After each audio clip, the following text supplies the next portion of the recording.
1 de Pedro, capítulo 1, faremos a leitura do versículo 22 ao versículo 25.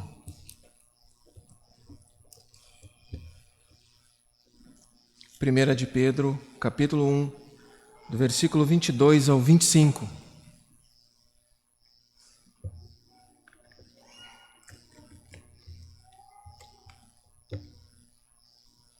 Diz assim a palavra de Deus: tendo purificado a vossa alma pela vossa obediência à verdade, tendo em vista o amor fraternal não fingido, amai-vos de coração uns aos outros ardentemente, pois fostes regenerados, não de semente corruptível, mas de incorruptível, mediante a palavra de Deus, a qual vive e é permanente. Pois toda a carne é como a erva, e toda a sua glória como a flor da erva. Seca-se a erva e cai a sua flor.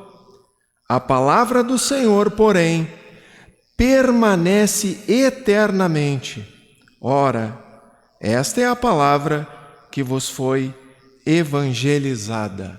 Amém. Vamos orar a Deus mais uma vez. Ó Deus,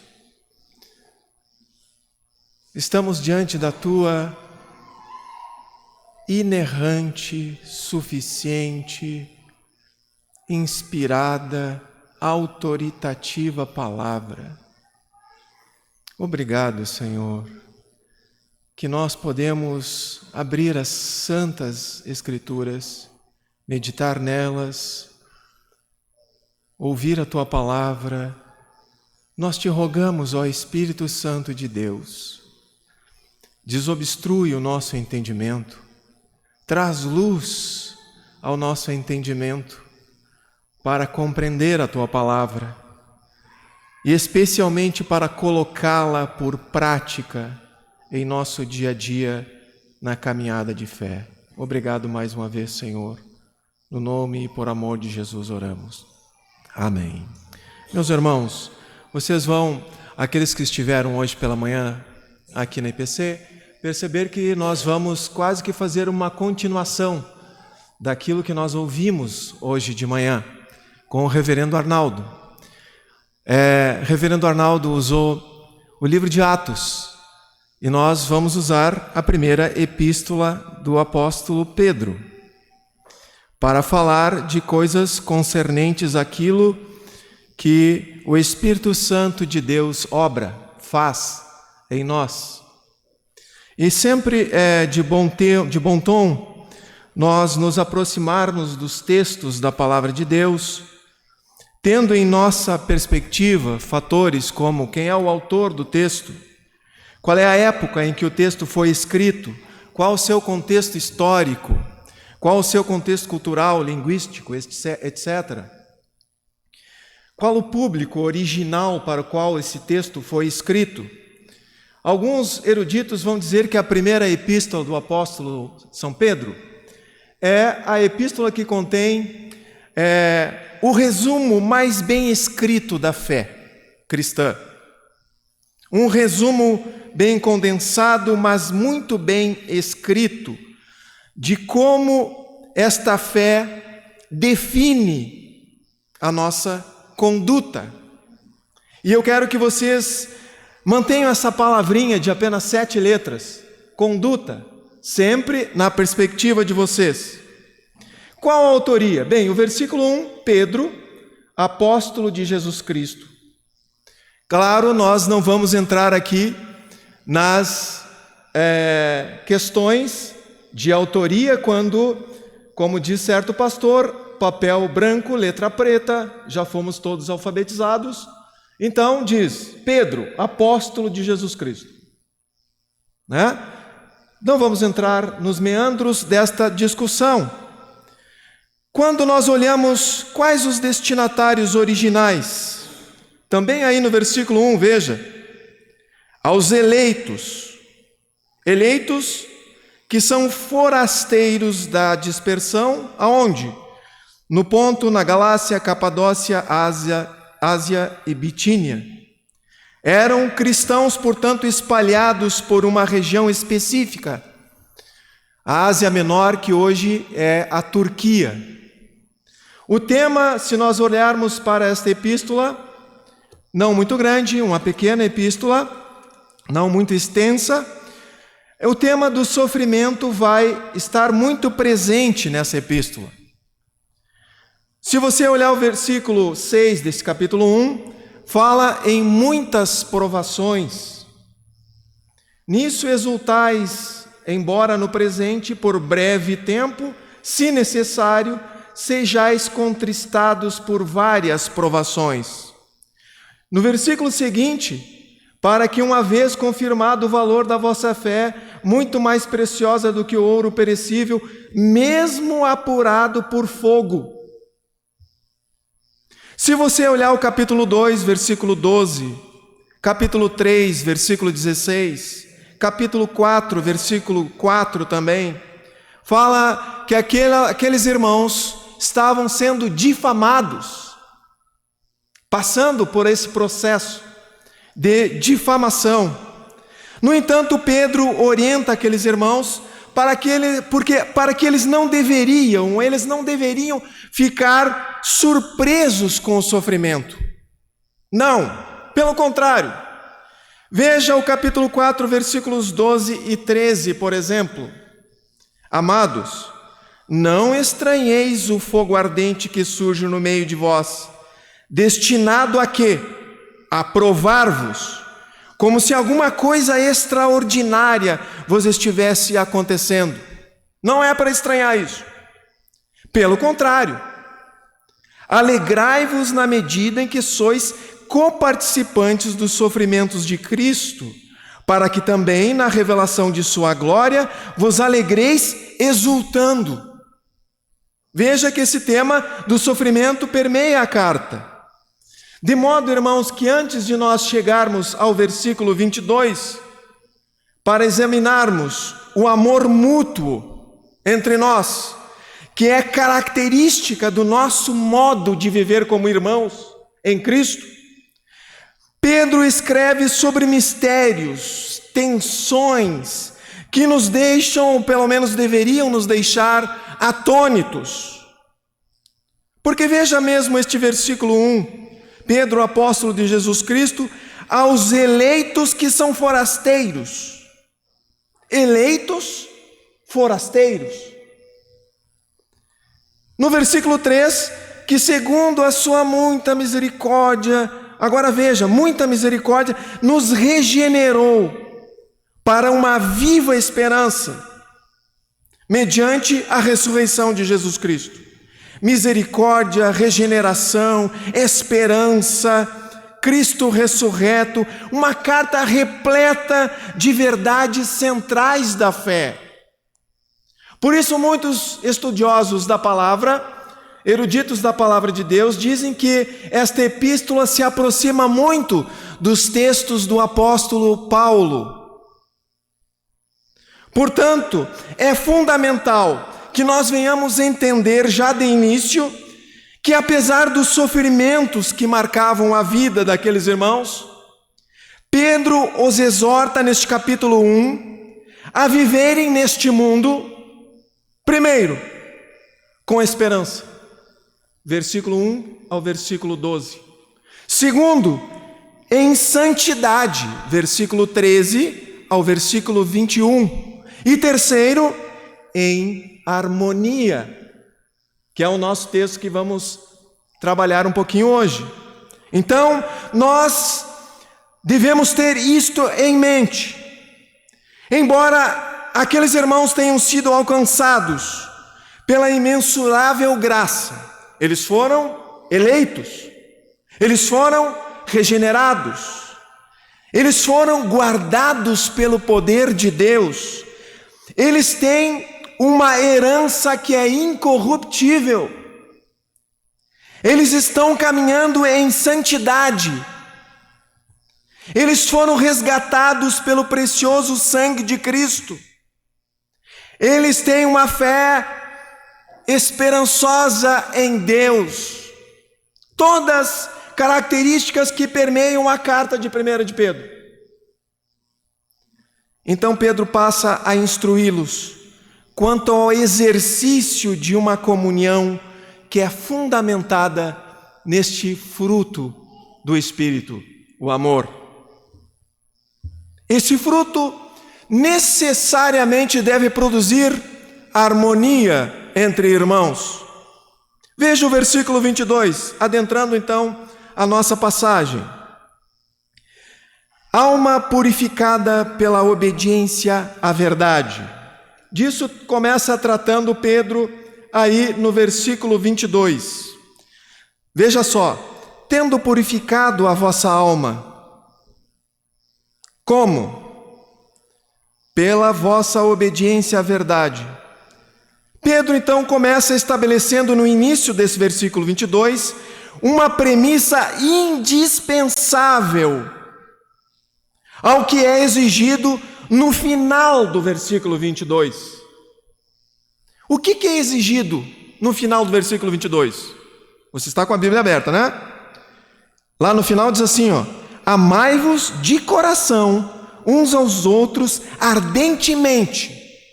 Como que a gente pode amar uns aos outros de coração e um amor que é ardente? Pedro diz que a primeira premissa para que isso aconteça é tendo purificado a vossa alma.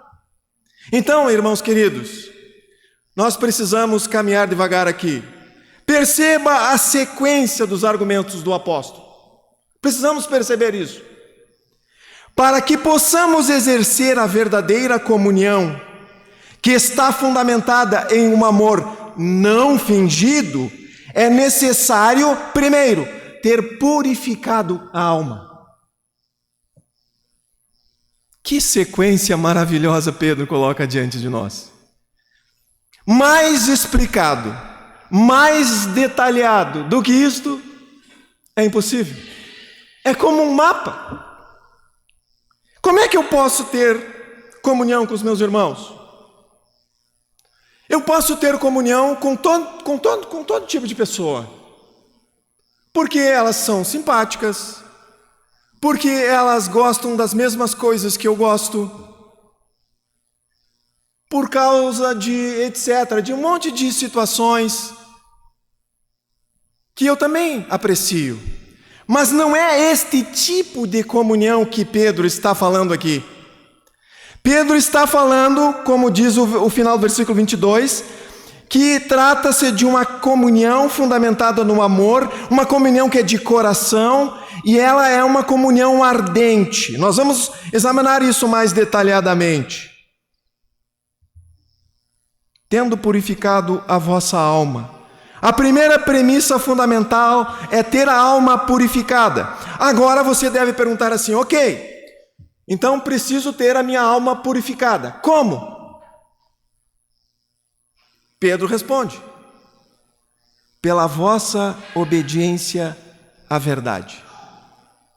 E aqui nós começamos a arar em terra muito dura. Por quê? Porque nós estamos vivendo já desde há muito, e especialmente nos nossos dias, um pensamento de que cada um tem a sua verdade. E eu devo respeitar a verdade dos outros assim como eles respeitam a minha. O nome que se dá a isso é relativismo. Quando Pedro diz que nós devemos obediência à verdade, que verdade é essa?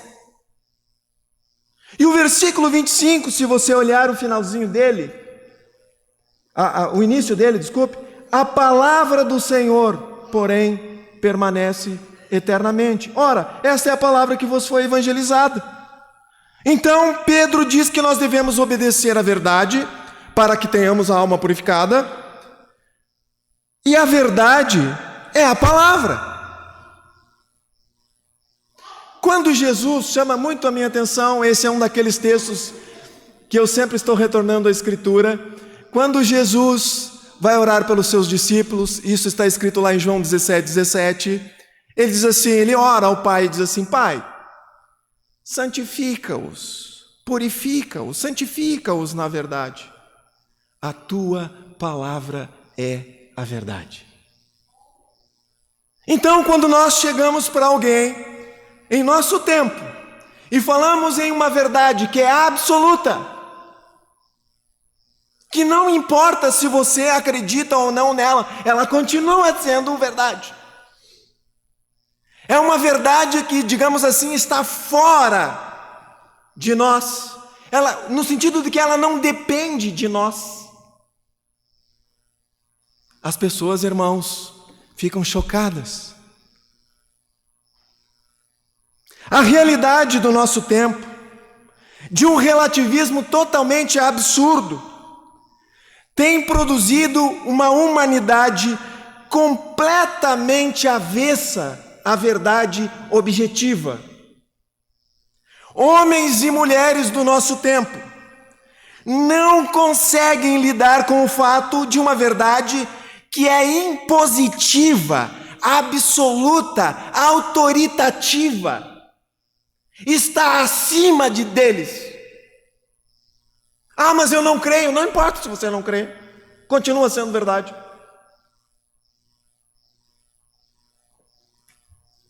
Irmãos, homens e mulheres do nosso tempo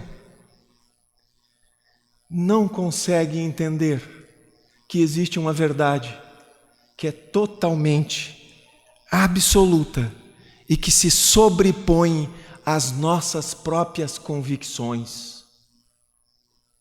Queridos, é por isso que quando nós abrimos as santas letras, como diz um conhecido pastor brasileiro, nós vamos fazer teologia de joelhos, não sentados na nossa escrivania, com o nosso coração ajoelhado diante de Deus. Isso significa que eu pego as minhas próprias convicções, e quando me aproximo, e você também se aproxima da Escritura, você diz assim, ó, Deus, molda as minhas convicções,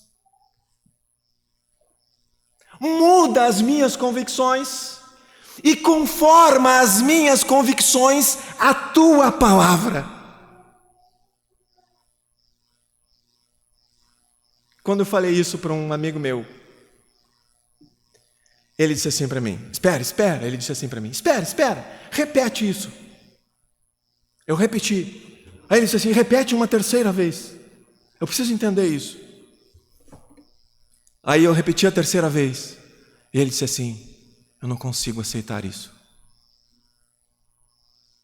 E eu disse para ele, eu sei porque tu não aceita. Ah, tu sabe? Sei. Quer que eu te diga? A menos que o Espírito Santo de Deus tire o coração de pedra, mude a mente, arrependimento, mudança de mente. A menos que o Espírito Santo de Deus faça uma obra que é o maior de todos os milagres que pode acontecer na vida de um ser humano, ele jamais vai entender essas coisas. Por isso que a carta começa com eleitos.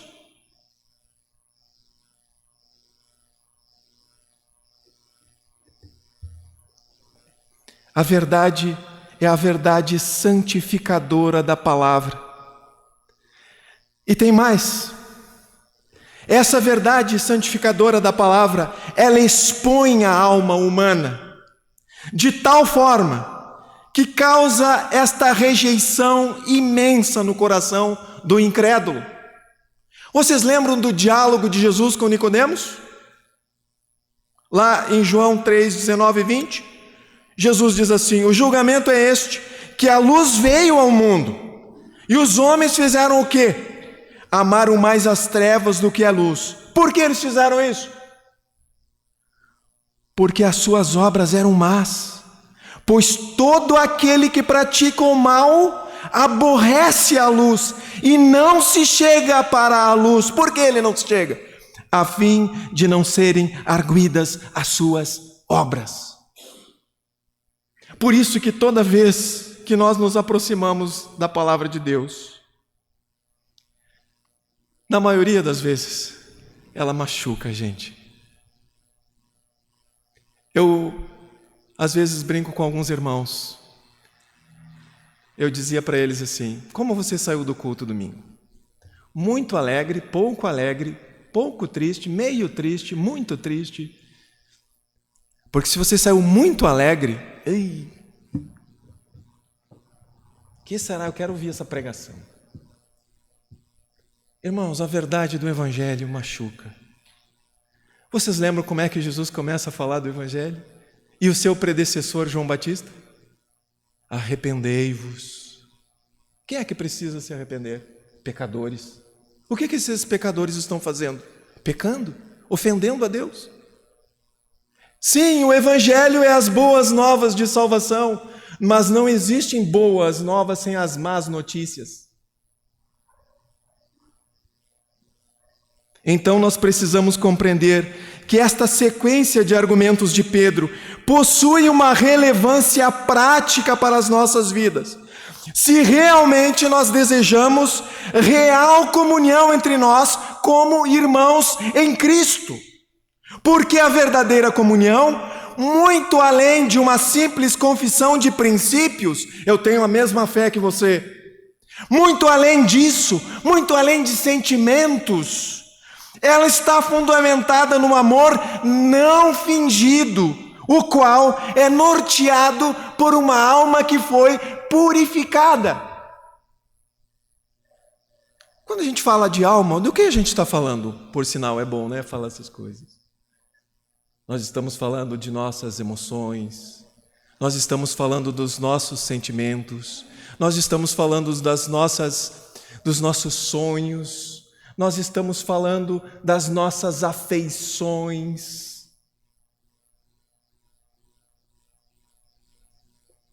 A verdadeira comunhão vai muito além dessas coisas. Amados irmãos, Pedro faz um movimento aqui extremamente instigante, que nos coloca para pensar seriamente. É comum nós pensarmos que a purificação da alma é algo intimamente ligado à nossa santificação e ocorre para a obediência a Deus. E isso é correto. Sim, a purificação da alma ocorre para que obedeçamos a Deus. Mas Pedro faz um outro tipo de movimento aqui.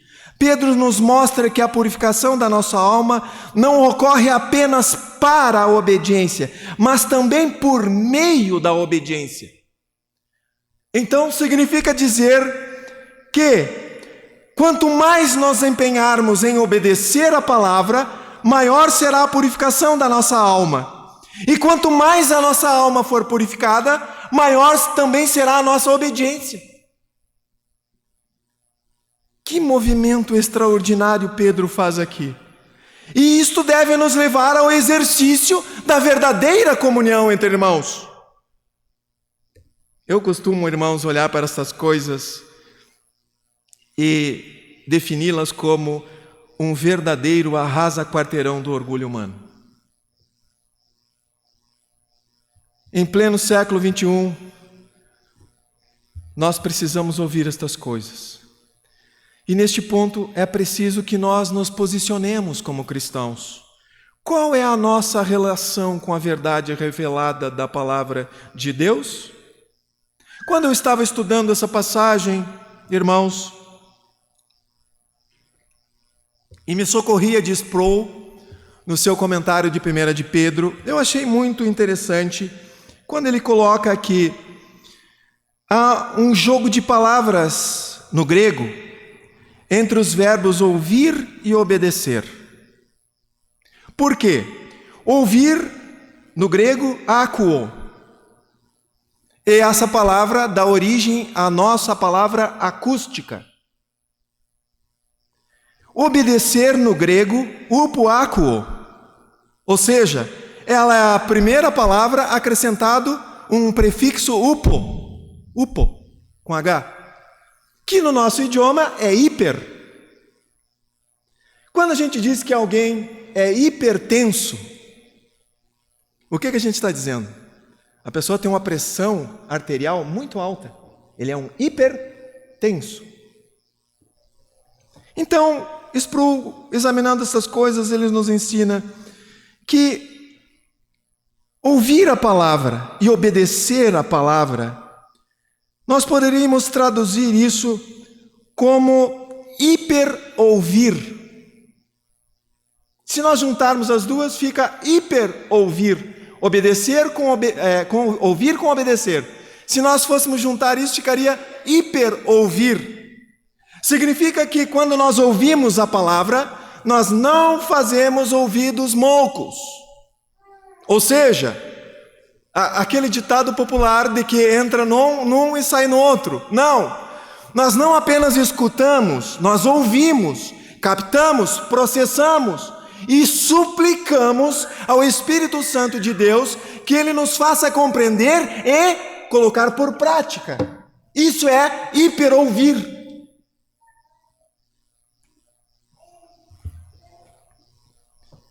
Ainda no versículo 22. Tendo então purificado a vossa alma pela obediência à verdade, agora veja, tendo em vista o amor fraternal não fingido. Tendo em vista, ou seja, com o objetivo, com o alvo. O alvo é amor fraternal não fingido. A palavra fraternal significa que estamos ligados uns aos outros, porque ela significa família. Quando Jesus está prestes a partir para o Pai, ele diz assim aos seus discípulos lá em João 13, 34 e 35. Novo mandamento vos dou, que vos ameis uns aos outros, assim como eu vos amei, que também vos ameis uns aos outros. Nisto conhecerão todos que sois meus discípulos. Como? Se tiverdes amor uns aos outros. Então a questão é que recebemos mandamento que nos diz para nos amarmos uns aos outros como Cristo nos amou. E como é que Cristo nos amou? Paulo responde lá em Efésios 5:2. Andai em amor, como também Cristo nos amou. E agora veja o que este tipo de amor faz. E aí deixe-me fazer uma aplicação aqui, bem no meio do discurso, né? Você ama o seu irmão? Pois bem, nós devemos amar como Cristo amou. Cristo nos amou e se entregou a si mesmo por nós, como oferta e sacrifício a Deus em aroma suave.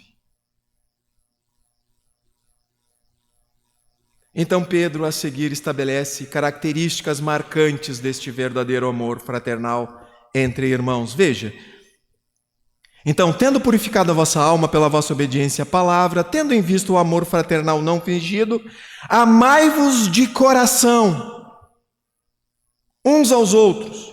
Agora ali diz assim, tendo em vista o amor fraternal, e tem uma característica desse amor, não fingido. Ou seja, um amor sem hipocrisia, um amor com alma purificada de toda arrogância e impureza. Isso é um amor não fingido. Mais adiante, no contexto do nosso crescimento espiritual, Pedro amplia o tema lá em 1 de Pedro 2:1. Ele diz assim, 1 Pedro 2:1, despojando-vos, portanto, de toda maldade e dolo, de hipocrisias e invejas e de toda sorte de maledicência. Despojar significa pôr de lado, largar, abandonar.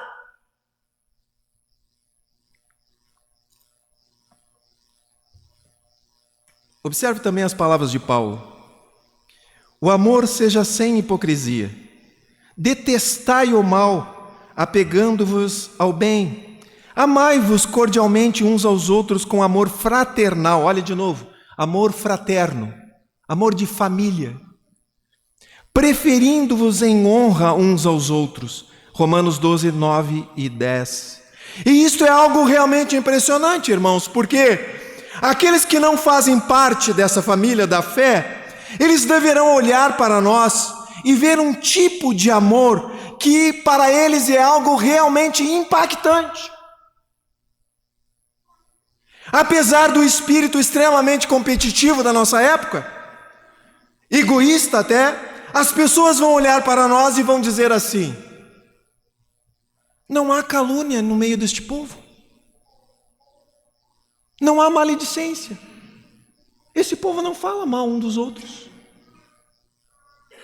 Não esqueçam da premissa que nós falamos lá no início do discurso.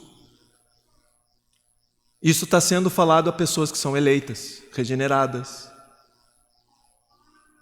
Se estas pessoas fazem parte da família, e só faz parte da família de Deus quem foi regenerado. Se essas pessoas, portanto, fazem parte da família de Deus, as pessoas que não fazem parte, que estão de fora da família, elas vão olhar para a família de Deus e vão dizer assim: não há calúnia entre eles. Eles não falam mal, eles não têm inveja uns dos outros, zero inveja.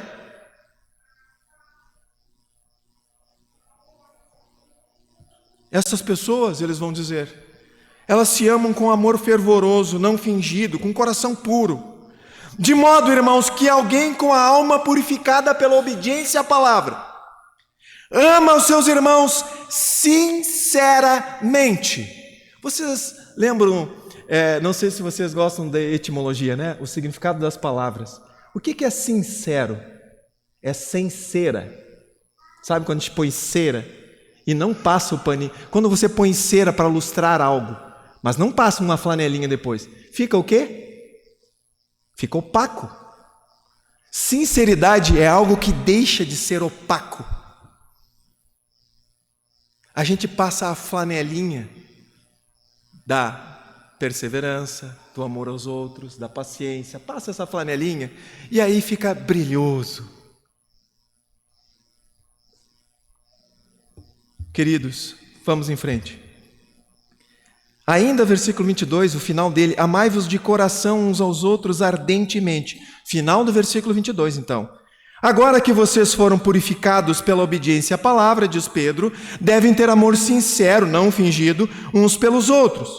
Pedro não está falando, portanto, de simpatia, pois nós precisamos relembrar que o modelo de amor para esse tipo de comunhão é o amor de Cristo. Este é o modelo, que por sinal está lá em 1 de João 3,16, né? Nisto conhecemos o amor, que Cristo deu a sua vida por nós e nós devemos dar a nossa vida pelos irmãos. Olha outra característica do amor entre irmãos: disposição para dar a vida por outro.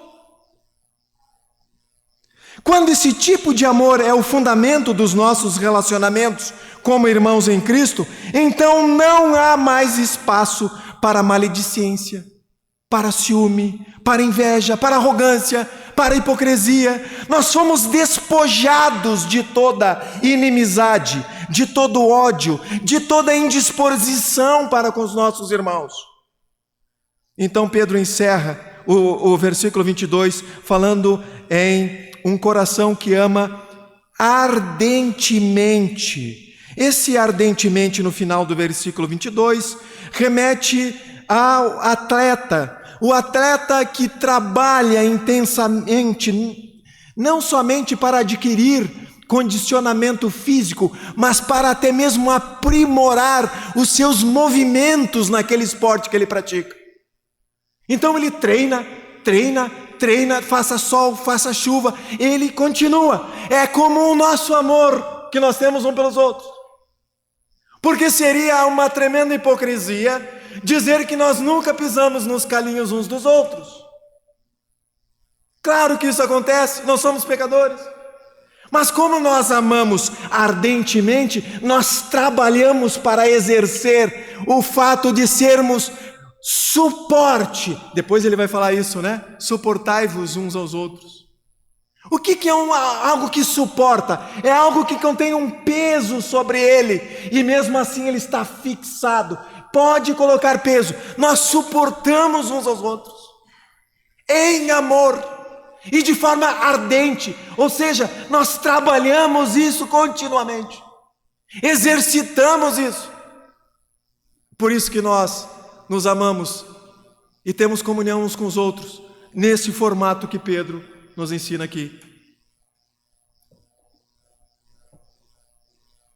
A questão que se levanta então diante do que vimos até aqui: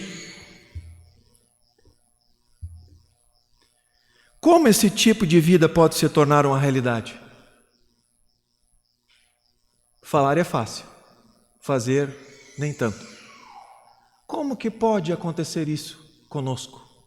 Aí é os versículos 23 a 25. Pois fostes regenerados, não de semente corruptível, mas de incorruptível, mediante a palavra de Deus, a qual vive e é permanente. Pois toda a carne é como a erva, e toda a sua glória como a flor da erva. Seca-se a erva e cai a sua flor. A palavra do Senhor, porém, permanece eternamente. Ora, esta é a palavra que vos foi evangelizada. No início do versículo 22, podemos ver uma primeira premissa, então. Alma purificada pela obediência à palavra. Agora Pedro nos conduz a uma segunda verdade fundamental para a verdadeira comunhão entre irmãos. E o nome dessa segunda premissa, digamos assim, é regeneração. Pois fostes regenerados. Observe ainda que é algo que Pedro usa o verbo no tempo passado, fostes regenerados. Algo que já aconteceu na vida daqueles que desenvolvem este tipo de comunhão. Já aconteceu. Então aponta para o fato de que não somos mais quem nós éramos antes. Somos novas criaturas. Isto não aconteceu porque nós temos feito algo, pois nós estávamos, como diz Paulo, mortos em nossos delitos e pecados.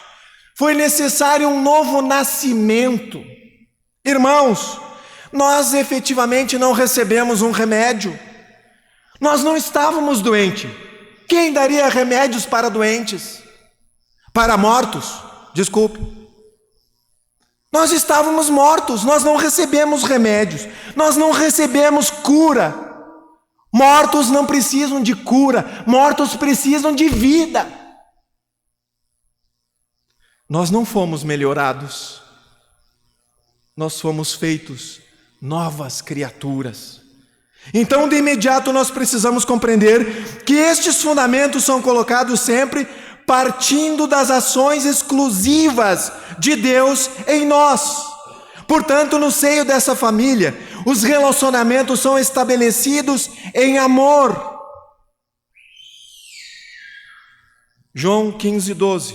O meu mandamento é este, que vos ameis uns aos outros assim como eu vos amei. Veja a profundidade do que está nos alicerces de uma vida de comunhão verdadeira entre irmãos. E aí o apóstolo prossegue. Não, fossem regenerados, né? Não de semente corruptível, mas de incorruptível. Diferentemente da semente humana, que carrega em si o estigma da corruptibilidade. Nós somos regenerados de uma semente incorruptível. Como isso acontece? Mediante a palavra de Deus. Aí versículo 23. Mediante a palavra de Deus, a qual vive e é permanente. A mesma verdade da palavra, a qual nós fomos instados a obedecer no versículo 22, nos alimenta permanentemente, produzindo em nós o fruto do Espírito, com todas aquelas suas virtudes, conforme Paulo assevera em Gálatas 5, 22 e 23, que nós lemos hoje. Então Pedro conclui com os dois versículos 24 e 25. Pedro está citando aí o Antigo Testamento, Isaías capítulo 40, 6 a 8. Toda a carne refere-se a toda a raça humana, toda a humanidade. Pedro começa no 24 ali, né? Pois toda a carne é como a erva, toda a humanidade, toda a raça humana. Ele ressalta então a fragilidade, a temporalidade da natureza humana, comparando ela com flor da erva.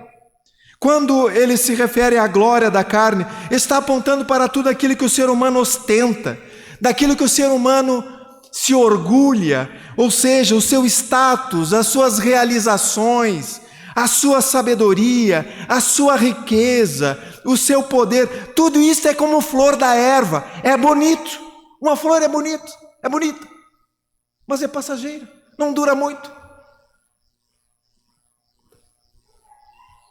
Aí ele diz, a palavra do Senhor, porém, permanece eternamente. Ora, esta é a palavra que vos foi evangelizada. A palavra do Senhor é exatamente o oposto da fragilidade e da temporalidade do ser humano. Ela permanece para sempre. Vamos à nossa conclusão. Podemos ver hoje, então, irmãos, instruções do apóstolo Pedro quanto à comunhão que deve ser fundamentada no amor. A primeira premissa desta verdadeira comunhão é ter a alma purificada pela obediência à verdade. Falamos rapidamente sobre o que é a verdade e como devemos obedecer. De modo que quanto mais nos empenharmos em obedecer a palavra, maior será a nossa purificação. E quanto mais ela for purificada, maior também será a nossa obediência. E isso nos deve levar ao exercício da verdadeira comunhão. Esta comunhão fundamentada no amor possui, nós tratamos, duas características que demonstram a sua veracidade. Ela não é fingida e ela é de coração ardente, coração que trabalha por ela. Ambas as características devem impressionar os de fora, aqueles que não pertencem à família da fé. A segunda premissa que nós observamos aqui nas palavras de Pedro, da verdadeira comunhão, é de que ela provém de uma vida que foi regenerada. Tendo recebido vida, fomos inseridos na família de Deus, como nos disse Paulo aos Efésios capítulo 2, versículo 19. E aí algumas aplicações rápidas. Primeiro, temos obedecido a palavra? Se a nossa resposta for afirmativa, então ela precisa ser comprovada pelo viver em comunhão verdadeiramente fundamentada no amor. E os fundamentos são ter uma alma purificada pela obediência à palavra.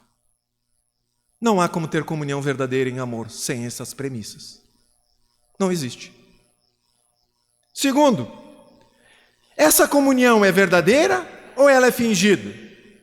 Hipócrita, caracterizada por objetivos escusos, de alguém que obedece quando todo mundo está olhando, mas quando ninguém está olhando, ninguém é humano, né? Ninguém é humano. Aí não obedece. Terceiro, ela é uma comunhão intensa, isto é, nós trabalhamos intencionalmente para o desenvolvimento da nossa comunhão. Um trabalho que envolve, porque isso é importante. O que é trabalhar, né? Ardentemente pela comunhão? É trabalhar para que haja perdão, paciência, auxílio mútuo. Se você não trabalha por estas coisas, lamento informar, você está apagando o incêndio com gasolina. Muitas vezes nos perguntam, irmãos, no contexto do discipulado, como saber, as pessoas perguntam assim para a gente, irmão Isaac, como saber se eu sou realmente regenerado, se eu realmente fui chamado com chamado eficaz? Como é que eu posso ter certeza disso? Especialmente quando a gente trata da doutrina da perseverança dos santos e outras que correlacionam-se com esse assunto. Pedro, aqui no contexto da família da fé, nos aponta características que marcam a vida do verdadeiro cristão que está inserido, portanto, na família de Deus.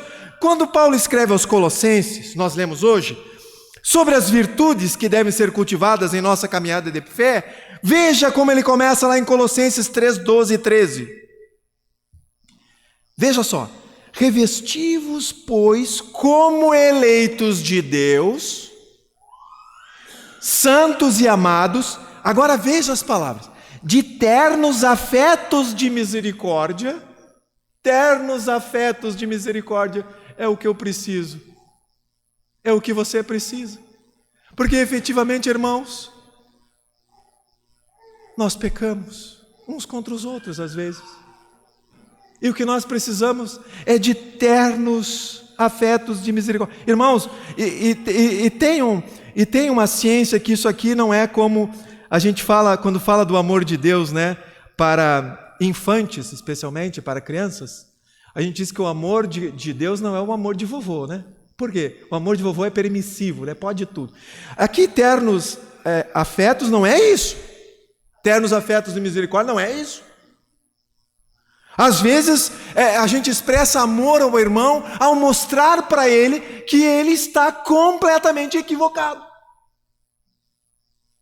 E o que acontece quando alguém mostra para nós que nós estamos equivocados? Puxa, essa pessoa não vai comigo, não gosta de mim. É como a disciplina, né, exercida numa verdadeira igreja. Quando a gente olha, quando a gente recebe a disciplina, a gente pensa assim: puxa, essa igreja me ama. É assim que a gente pensa? Quando um irmão, o pastor da igreja nos adverte: você está equivocado, irmão, não é por aí. Aí a gente diz assim: o pastor não gosta de mim. Mas ele está fazendo por quê? Porque ele te ama. Então, cuidado aqui, hein? Ternos afetos e misericórdia não é amor de vovô. De bondade, de humildade, revestir é colocar uma capa sobre o que você já tem, né? Você já está vestido. No inverno você coloca um sobretudo. Então coloca o sobretudo de ternos afetos de misericórdia, o sobretudo de bondade, de humildade, de mansidão, de longanimidade. E aí, quando a gente pensa que terminou, suportando-vos uns aos outros. E como é que é esse suportar? Perdoando-vos mutuamente. Aí e Paulo, conhecendo bem a natureza humana, ele diz assim: caso, né? Não acontece, mas caso alguém tenha motivo de queixa contra outro, deve fazer tudo isso que ele leu no início, que ele escreveu no início.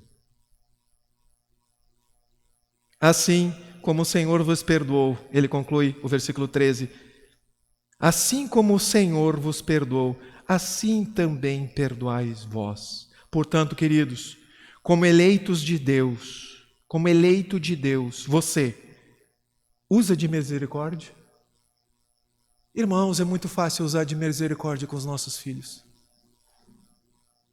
É fácil demais usar de misericórdia. Eu não sou vovô, mas creio que os avós ainda sabem bem dessa coisa da misericórdia. Como eleito de Deus, você usa de bondade quando não estão usando de bondade com você? Como eleito de Deus, você é humilde? Ou você se impõe? Como eleito de Deus, você usa de mansidão ou você usa a teologia do leite ninho? Se bateu, tomou. Como eleito de Deus, você usa de longanimidade? Como eleito de Deus, você suporta os outros? Porque um dos grandes enganos que nós cometemos é pensar que nós estamos suportando alguém. Não. Enquanto eu suporto um, tem 1 milhão que estão me suportando. E nós sempre pensamos o contrário, né? Você perdoa assim como você gostaria de ser perdoado? Ou vive queixando-se de tudo e de todos, sendo suportado por todos, mas não suportando ninguém? Isso significa ser um peso morto. E por fim, nada disso será possível se não tivermos a vida de Cristo fluindo em nós. Não acontece nada disso. Cristo é o parâmetro pelo qual nós devemos amar uns aos outros. Andai em amor, como também Cristo nos amou e se entregou a si mesmo por nós, como oferta e sacrifício a Deus em aroma suave. Efésios 5:2. Você não faz parte da família da fé? Cristo chama você hoje ao arrependimento, para fazer parte de uma família que suporta uns aos outros com humildade, com mansidão, sem arrogância, para viver neste mundo em verdadeira comunhão, cujo fundamento é o amor. Você que não faz parte dessa família, hoje é dia de arrepender e entrar para a família. Que Cristo, o Senhor Deus, nos abençoe e que venhamos a amar uns aos outros com verdadeiro amor, fundamentados, ter comunhão, fundamentados no amor de Deus. Amém.